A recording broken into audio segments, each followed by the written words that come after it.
కృష్ణ హరే రామ్. అందరికీ నమస్కారం. ప్రపంచ చరిత్రలో అత్యంత గొప్ప యుద్ధం జరగబోతుంది. లక్షలాది మంది యోధులు, భీష్ముడు, ద్రోణుడు, కర్ణుడు, అర్జునుడు, భీముడు వీళ్ళందరూ ఒకే యుద్ధంలో నిలబడి ఉన్నారు. అలాంటి సమయంలో హస్తినాపుర రాజమహల్లో ఒక యుద్ధుడు ఆందోళనగా కూర్చున్నాడు. అతనే ధృతరాష్ట్రుడు. అతని కళ్ళకి ప్రపంచం కనిపించదు, అలాగే అతని జ్ఞానం కూడా గుడ్డిదైపోయింది. అతను సంజయ్ ఒక ప్రశ్న అడిగాడు. ఫస్ట్ చాప్టర్ ఫస్ట్ శ్లోకం. ధృతరాష్ట్రువాచ ధర్మక్షేత్రే కురుక్షేత్రే సమవేతాయుష్యవః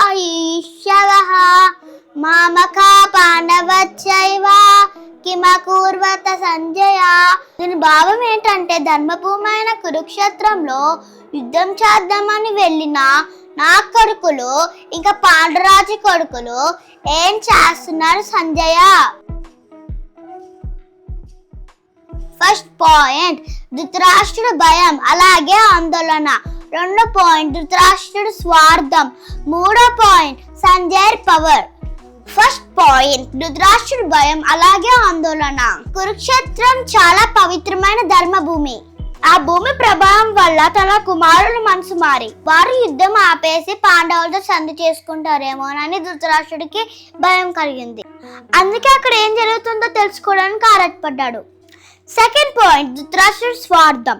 కౌరవులు పాండవులు ఇద్దరు కురువంశంకు చెందిన వారే, కానీ ధృతరాష్ట్రుడు తన కొడుకులు మాత్రమే నావాలని, తమ్ముడు కొడుకుల్ని పాండవులని విడదీసి మాట్లాడాడు.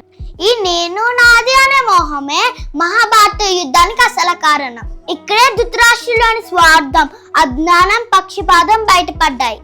ఎందుకంటే అతని సోదరుల మధ్య రాజుని కోరుకోలేదు. మూడో పాయింట్ సంజయ్ దివ్య దృష్టి. అంతఃపురంలో చాలా మంది ఉన్నప్పటికీ ధృతరాష్ట్రుడు కురుక్షేత్రంలో ఏం జరుగుతుందని సంజయుని అడిగాడు. ఎందుకంటే సంజయుడు వ్యాస మహర్షి శిష్యుడు. వ్యాస మహర్షి అనుగ్రహంతో దివ్య దృష్టి పొందిన సంజయుడు యుద్ధ రంగంలో జరుగుతున్న ప్రతి విషయాన్ని ధృతరాష్ట్రుడికి సంజయుడు వివరిస్తున్నారు. ఈ శ్లోకం నుంచి మనం నేర్చుకోవాల్సిన జీవిత పాఠాలు. ఫస్ట్ పాయింట్ స్వార్థాన్ని, పక్షపాతాన్ని వీడాలి. ధృతరాష్ట్రులాగా నా వాళ్ళు పరే వాళ్ళు అనే బాధం చూపిస్తే కుటుంబాలైన సమాజాలైనా నాశనం అవుతాయి. అందరినీ సమానంగా చూడడమే ధర్మం. సెకండ్ పాయింట్ మన మనసే ఒక కురుక్షేత్రం.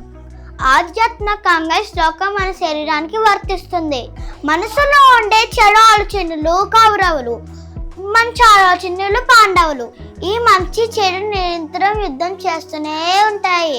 మనం ఎప్పుడూ మంచి వైపే నిలబడాలి. వీడియో అయితే అంతే. ఫస్ట్ చాప్టర్ ఫస్ట్ శ్లోకం మీకు అర్థమైందని అనుకుంటున్నా. వీడియో మీకు ఎలా అనిపించిందో కామెంట్ సెక్షన్ లో కామెంట్ చేయండి. నెక్స్ట్ శ్లోకంతో మళ్ళీ కలుద్దాం. Bye bye.